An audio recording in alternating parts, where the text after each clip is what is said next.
Second, they left her an alcoholic party with three.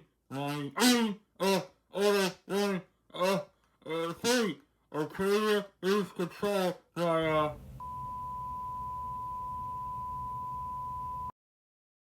Space Pirate Captain Harlock by E.G. Matsumoto was serialized in Play Comic from January 1977 to June 1979, but was left unfinished.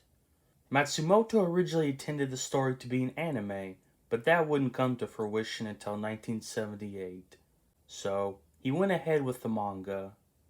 Captain Harlock is an iconic character for Matsumoto, and there have been numerous anime shows, films, a retelling of the original story, and the character of Harlock is seen frequently in the backgrounds of other works by Matsumoto, and he's featured in a few non-canonical short stories. It should be noted that Matsumoto has a system of reusing characters, much in the same way as Osamu Tezuka's star system. What this means is that while it may appear that the same characters appear over and over again but in different manga series, that does not mean that they either take place in the same universe or that they are the same character. A few of these aforementioned non-canonical short stories have been included in the edition of the manga that I read, which was the 2018 Seven Seas Entertainment release, translated by Zach Davison.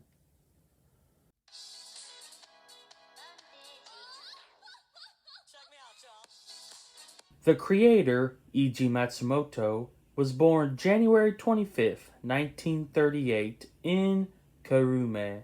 His father was a pilot, resulting in him being surrounded by military equipment, which, along with his experiences in wartime Japan, would have an influence on his manga later in life. As a child, he was shown a variety of American cartoons such as Popeye and Mickey Mouse, thanks to his father who was a hobby projectionist. Due to this exposure, it's what first got him interested in animation. He also became interested in both manga and sci-fi around this time, reading the works of Japanese sci-fi pioneer Juza Uno and English author H.G. Wells. In 1954, Matsumoto was only 15 years old when his first published manga titled Itsubachi no Boken appeared in Manga Shonen magazine. At the age of 18, he made his way to Tokyo in order to continue his career as a mangaka.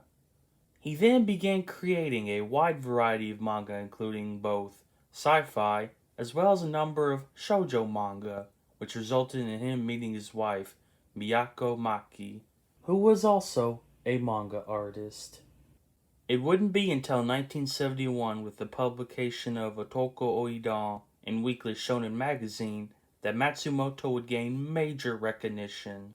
In the mid to late 1970s, Matsumoto's output consisted mostly of space operas such as 1974's Space Battleship Yamato, 1977's Space Pirate Captain Harlock, and that same year's Galaxy Express 999.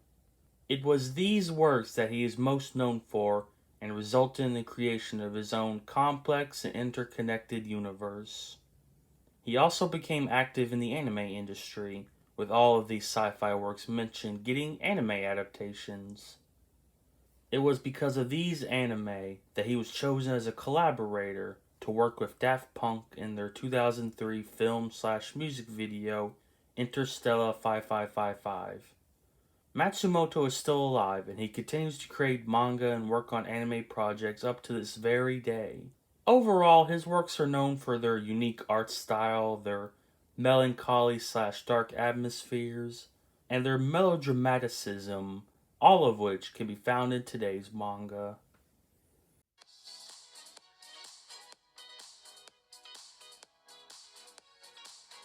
Space pirate Captain Harlock tells the story of the ragtag crew of the Arcadia, led by the titular Captain Harlock, in their struggle against the mysterious extraterrestrial Mazon, the women who burn like paper.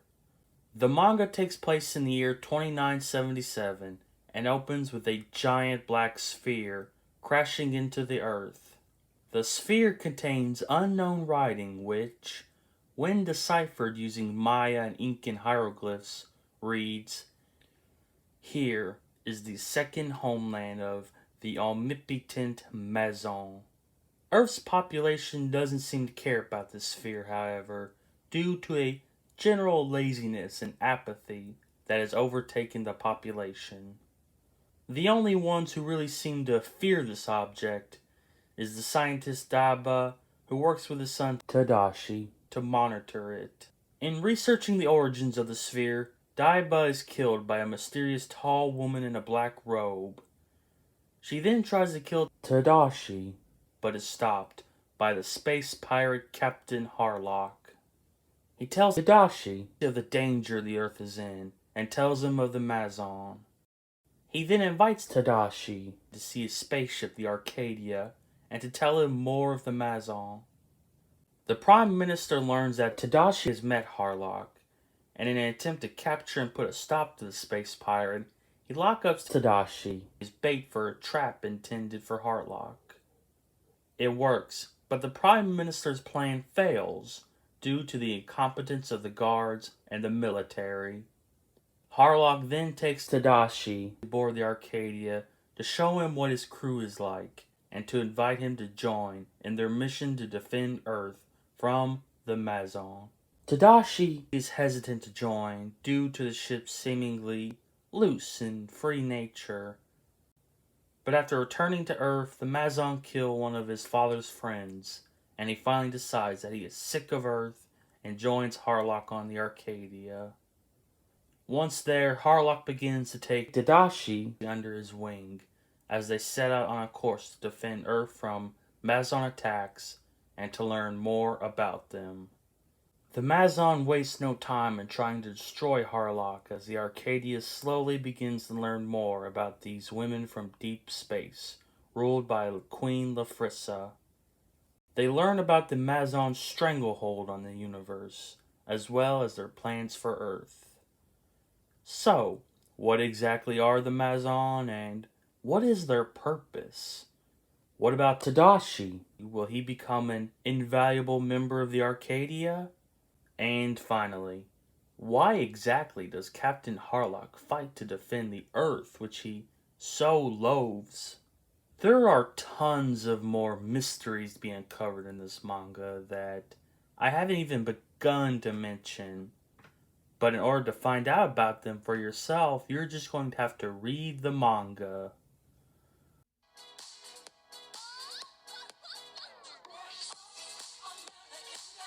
Starting with the art, I liked it. I enjoyed the designs in the manga, especially the design of the Arcadia and Captain Harlock. The Arcadia looked awesome, and Harlock's design fits perfectly with the aesthetic of a space pirate. The Mazon's design is also good. They look highly mysterious, alluring, and intimidating, which fits perfectly with their characterization within the story. The panel layouts of the manga are highly dynamic. Matsumoto uses a lot of vertical panels as well as full page and double page spreads. There are also a number of great cinematic techniques used within the manga. For example, Matsumoto uses a large number of extreme close-ups. He will also zoom in and out of an object over multiple panels, which was an interesting addition. There was also generally just a lot of motion within the manga, which was an aspect of the art that I especially enjoyed. I also love Matsumoto's heavy use of shadows throughout the manga. It helps to really add to the overall atmosphere, which is highly melancholy and mysterious. Finally, I wanted to mention that there are a number of these highly striking images spread throughout the manga that absolutely amazed me. Moving on to the story, don't go into this manga thinking that it will be a fun, swashbuckling space pirate adventure. The manga is a melodramatic space opera that is highly atmospheric. The atmosphere of this manga is honestly one of the best aspects for me. The manga feels incredibly melancholy and mysterious. The later volumes feature less dialogue and more atmospheric shots that add to the atmosphere. Matsumoto did a fantastic job of drip feeding the reader an engaging mystery in regards to who the Mazon are, what their plans are, and the mystery surrounding Captain Harlock himself.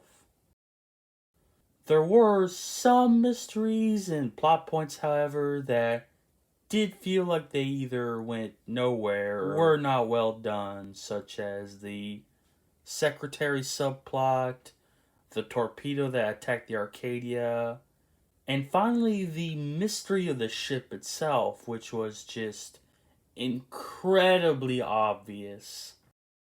At least to me. Speaking of poor development, Tadashi is supposed to be like the main character in the manga, and yet it feels like he got very little screen time. The only real character development he gets happened just a bit too late in the manga.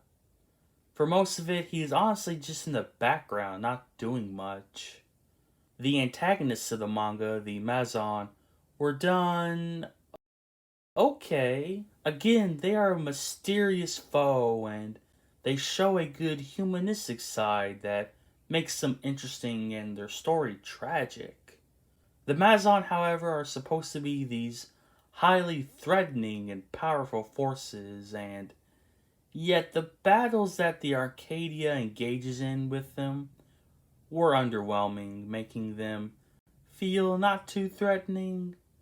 Their ultimate plans and reasons for their interest in Earth were interesting, however, so I ultimately enjoyed watching them throughout the manga.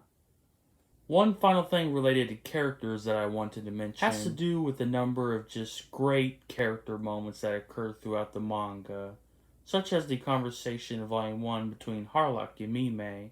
Their conversation in this instance really helps the reader connect with them more and to understand their motivations throughout the story. Getting back to looking at the story as a whole, it feels a tad bit dated. For instance, there are a couple of what I call plot conveniences that appear out of nowhere and are just there to drive the plot along, such as these tunnels on Harlock's secret base or the snow generator. There's also a bit of sexism within the manga, which is, not cool, but admittedly, it's very little. Things also get a bit slow in Volume 2. The story turns into a wild goose chase with Harlock looking all over the universe for the Mazon. Earlier, I praised Matsumoto for his ability to present the reader with an engaging and slow-burning mystery. I also think that the manga has a lot of great drama in it. There's a number of great dramatic plot points and moments that occur throughout the manga that kept me interested. Moments such as when Queen Lafresia reveals herself to Harlock, or when the Arcadia discovers just what the Mazon actually are.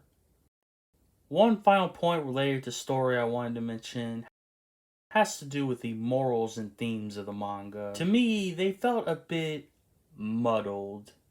The manga is about living free in your own way, which is a pretty good moral and theme to have.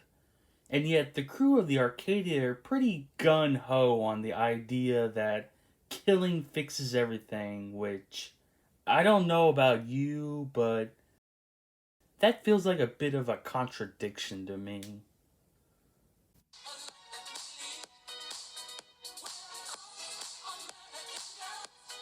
Overall, the strongest aspects of this manga is Matsumoto's ability to create a particular mood and strong atmosphere within the manga. It's just so melancholy and I love it. Most of the mysteries in the manga were also wonderfully done, which worked to keep me engaged. Ultimately, however, the story does feel a bit dated and it does get a bit slow in the middle of the manga. I also left the manga feeling a bit unsatisfied, but that more so has to do with the fact that the manga is unfinished. The art was good, I especially enjoyed the designs in the manga, as well as the cinematic techniques that Matsumoto uses to make the manga look interesting. All of this considered, I'm going to have to give Space Pirate Captain Harlock by E.G. Matsumoto a 6 out of 10. And that's the video. I hope you enjoyed it, and I hope you agreed with what I had to say about Space Pirate Captain Harlock by E.G. Matsumoto. It's an okay manga with a number of flaws. I will say, however, it has really intrigued me to check out the anime, so that's something I might have to pursue. Anyway, I hope to see you on this channel again real soon. Goodbye.